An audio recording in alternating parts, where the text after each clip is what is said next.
नमस्ते, सत श्री अकाल, आदाब दोस्तों। आपका बहुत बहुत स्वागत है एकोज ऑफ एनिग्मा पर। हमें उम्मीद है कि आप सभी अच्छे होंगे। हम यहाँ आपको बहुत सारी कहानियां सुनाने लाते हैं, जैसे कि भूतिया कहानियां, सच्चाई पर आधारित कहानियां, ऐतिहासिक घटनाएं, मर्डर केस, परियों की कहानियां, राजा रानी की कहानियां और नानी दादी की दिलचस्प कहानियां। आप में से बहुत से लोग हमें अपनी असली जिंदगी की कहानियां भी भेजते हैं। अगर आपके पास भी कोई कहानी है तो हमें मेल कर सकते हैं echosofinigmano@gmail.com पर। हम उसे अपनी आवाज में सुनाएंगे और आपके साथ साझा करेंगे। एक छोटी सी बात आपसे करनी थी। आप में से 95% लोग यहां कहानी सुनने तो आते हैं, लेकिन चैनल को सब्सक्राइब और लाइक नहीं करते। कृपया हमें सपोर्ट करें ताकि हम आपका मनोरंजन करते रहें। इससे हमें प्रेरणा मिलती है। यह आपके लिए बिल्कुल फ्री है, लेकिन हमारे लिए बहुत मायने रखता है। एक एक वीडियो बनाने में बहुत मेहनत लगती है। ज्यादा समय न लेते हुए आज हम आपके लिए प्रहलाद भगत की कहानी लेकर आए हैं। तो चलिए शुरू करते हैं। भक्त प्रहलाद की कथा। हिरण्यकश्यप और पर्णकश्यप नामक दो भाई बैकुंठ में रहते थे। देवताओं के श्राप के कारण उन्हें बैकुंठ से निकाल दिया गया। हिरण्यकश्यप बहुत बलवान था। वह धरती पर आकर अपना शासन स्थापित कर रहने लगा, लेकिन अचानक पर्णकश्यप की मृत्यु हो गई। हिरण्यकश्यप भले ही बलवान था, लेकिन उसे मृत्यु से बेहद डर लगता था। वह मृत्यु पर काबू पाना और अमर होना चाहता था। इसलिए उसने अपना महल और घर-बार छोड़कर हिमालय में जाकर कठोर तपस्या शुरू कर दी।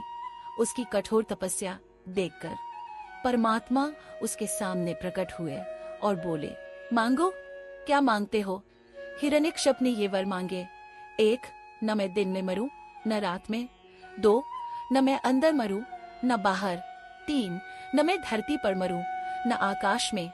4, न मैं बीमारी से मरूं न हथियार से। 5, न मुझे कोई मनुष्य मार सके न कोई जानवर। परमात्मा ने ये वरदान उसे दे दिए। वह अपने राज्य में लौटकर राज करने लगा और लोगों को बहुत परेशान करने लगा। उसे अब किसी का डर नहीं था। उसने अपनी मनमानी करते हुए प्रजा पर अत्याचार शुरू कर दिए। उसने लोगों को परमात्मा का नाम लेना बंद करके उसका नाम जपने का आदेश दिया। गांवों के मंदिरों में अपनी पूजा करवाने लगा।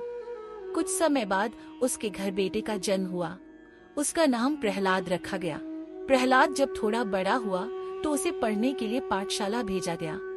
वहाँ गुरुओं ने प्रहलाद को हिरण्यकश्यप का नाम जपने की शिक्षा दी, लेकिन प्रहलाद ने साफ इनकार कर दिया।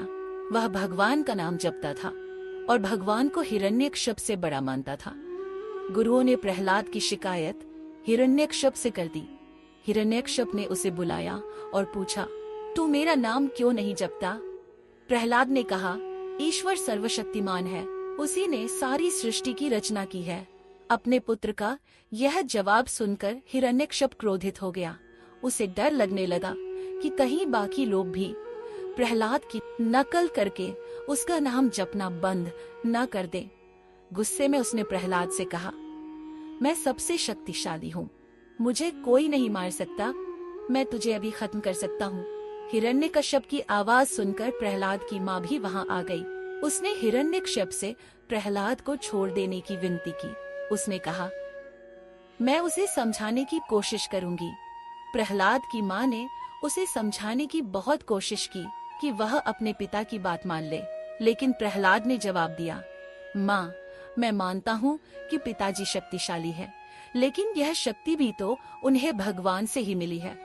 यह सुनकर उसकी माँ भी बेबस हो गई। प्रहलाद ने अपना विश्वास अडिग रखा। यह देखकर हिरण्यकश्यप और ज्यादा क्रोधित हो गया। उसने जल्लादों को आदेश दिया कि प्रहलाद को समुद्र में फेंककर मार दो। जल्लादों ने ऐसा ही किया, लेकिन एक लहर ने प्रहलाद को किनारे पर वापस लाकर छोड़ दिया।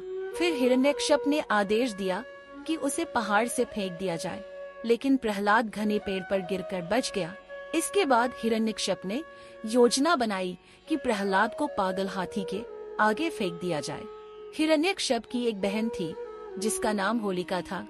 होलिका अपने भाई की परेशानी दूर करना चाहती थी। उसे वरदान मिला था कि आग उसे जला नहीं सकती थी। उसने सोचा कि वह प्रहलाद को लेकर आग में बैठेगी, वह तो बच जाएगी। लेकिन प्रहलाद जलकर मर जाएगा। बहुत सारी लकड़ियां इकट्ठी की गई। होलिका प्रहलाद को गोद में लेकर लकड़ियों के बीच बैठ गई। बाहर से आग लगा दी गई, लेकिन भगवान की कृपा से होलिका जलकर मर गई और प्रहलाद का बाल भी बांका नहीं हुआ। होलिका का वरदान उसके लिए श्राप बन गया। इसके बाद हिरण्यकश्यप ने लोहे के एक खंभे को इतना गर्म करवाया कि वह लाल हो गया। फिर उसने प्रहलाद को बुलाकर पूछा, कहाँ है तेरा भगवान? अब बता, प्रहलाद ने उत्तर दिया, भगवान कण में है। हिरण्यकश्यप ने पूछा, क्या इस खंभे में भी है? प्रहलाद ने कहा, हाँ, इस खंभे में भी है। गुस्से में हिरण्यकश्यप ने कहा, तो इस खंभे को गले लगा कर दिखा। प्रहलाद ने खंभे को गले लगा लिया, उसे कुछ नहीं हुआ। क्रोधित होकर हिरण्यकश्यप ने तलवार निकाली और जोर से प्रहलाद पर वार किया, लेकिन प्रहलाद पीछे हट गया और तलवार खंभे से टकरा गई। खंभा टूटकर बिखर गया। उसमें से एक रोशनी निकली और भगवान नरसिंह प्रकट हुए। नरसिंह आधे मानव और आधे शेर के रूप में थे। उन्होंने हिरण्यकश्यप को उठाकर अपनी जांघ पर रखा। हिरण्यकश्यप ने चिल्लाकर कहा, मुझे तो वरदान प्राप्त था, मुझे कोई नहीं मार सकता। नरसिंह ने कहा, मैं तुझे तेरे सभी शर्तों के अनुसार मारूंगा। उन्होंने अपने लंबे नाखूनों से हिरण्यकश्यप को मार दिया। उस समय न दिन था न रात, दोनों का संधिकाल था। हिरण्यकश्यप न अंदर था न बाहर, वह दहलीज पर था। वह न धरती पर था न आकाश में, वह नरसिंह की जांघ पर था। उसे न बीमारी से मारा गया न हथियार से, उसे न नाखूनों से मारा गया। मारने वाला न मनुष्य था न जानवर, वह नरसिंह थे। इस तरह भगवान ने हिरण्यकश्यप के अत्याचारों का अंत कर दिया। हिरण्यकश्यप के मरने के बाद प्रहलाद ने राज्य संभाला।